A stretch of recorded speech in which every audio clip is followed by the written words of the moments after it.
start with our basic head shape.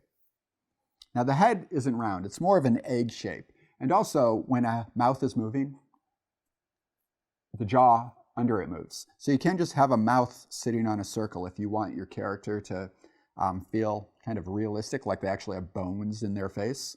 So we have to have a line for the jaw. First we break up this circle. The jawline arcs down like this, hitting right about the center of the circle and coming down. And every character is going to have a different jawline. A softer jawline might come to a point. A stronger jawline is going to come out a little more like this.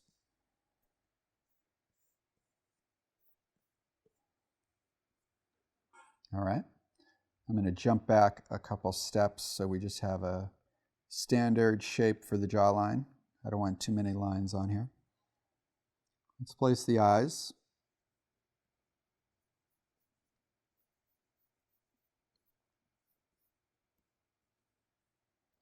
The mouth sits right about here.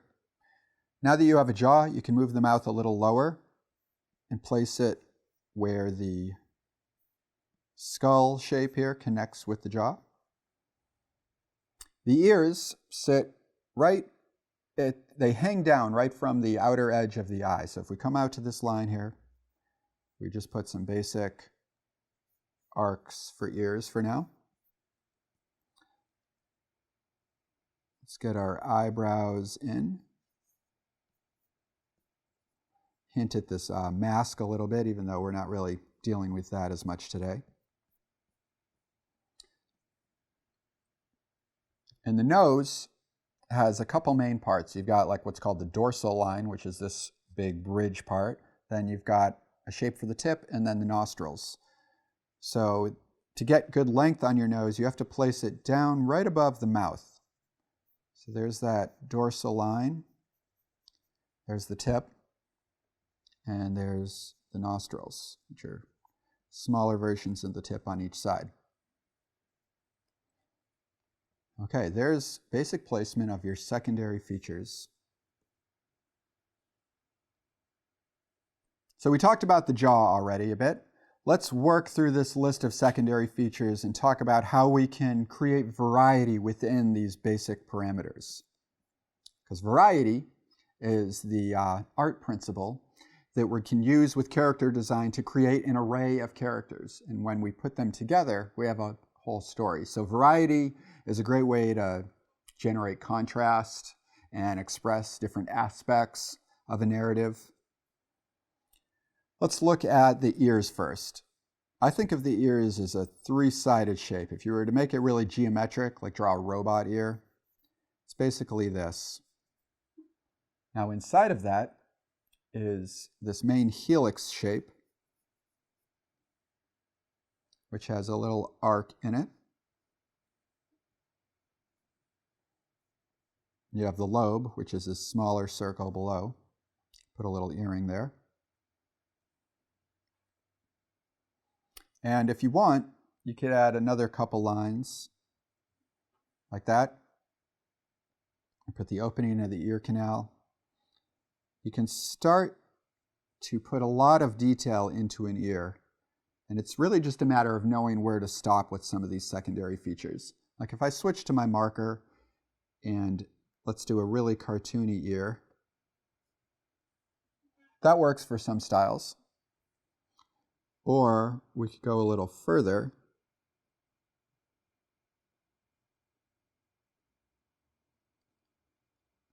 Like this. Or we could go even further and start to illustrate all the details of the ear. Maybe even putting some shadow and light in it. It really depends on your style. For me, this is too much information for the ear. I want a person to look at the eyes, nose, and mouth, this kind of region here of the face, and not so much on the ear. So I'm going to step back, and if you look at my work, my ear style doesn't get any busier than this. simple. There's nice movement in the arc of the lines. Again, play with your pressure settings on your pen or on your hand to get those nice forms.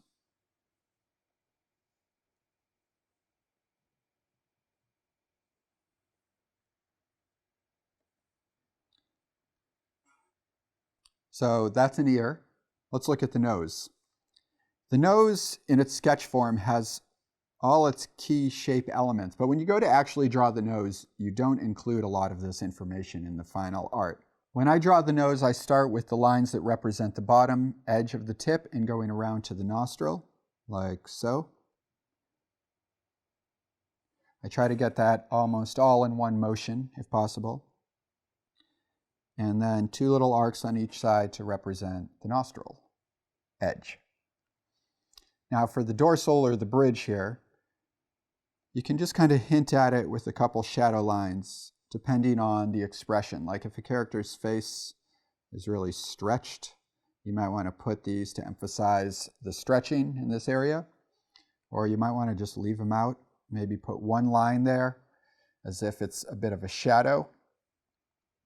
Sometimes you put a little arc right at the top of the nose to show the shape of it.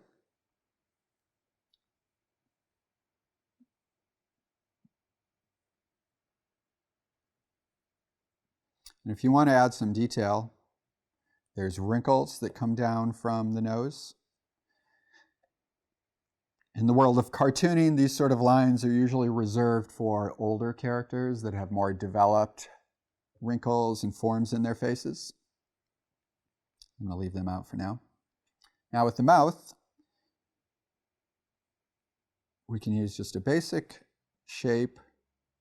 If you want to add some detail to the lips, you can represent the upper lip with a little swoop, and then the bottom lip with a shadow line like this.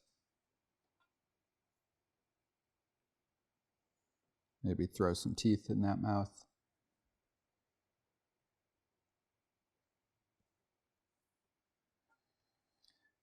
Now with the eyes, we're going to bring a little bit more detail to them. I'm going to draw the arc of the top and then the arc of the bottom separately.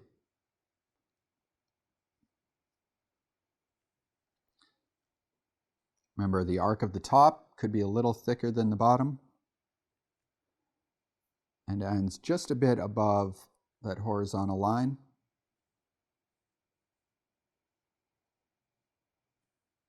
And there we are. There's a slightly more detailed face, a lot more opportunity for features and expressions. Let's get that jawline in there. Notice I come at it from both sides. You don't often draw a character's face straight on like this. It's just not an angle we see in the world very often. Usually a character is at a bit of a turn, which we'll tackle on day 3 of this class. But for now, just do your best to create a sense of symmetry in the design.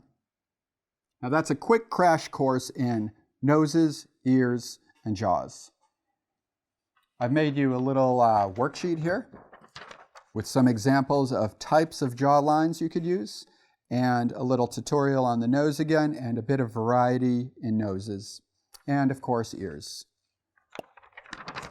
So use this to practice with, and of course look at real photos of actors that you like, or famous musicians, whatever. Anybody that has a professional photographer, working with them, you're going to get a good resource of, facial expressions, appealing expressions, and that'll help you come up with more ideas for your faces.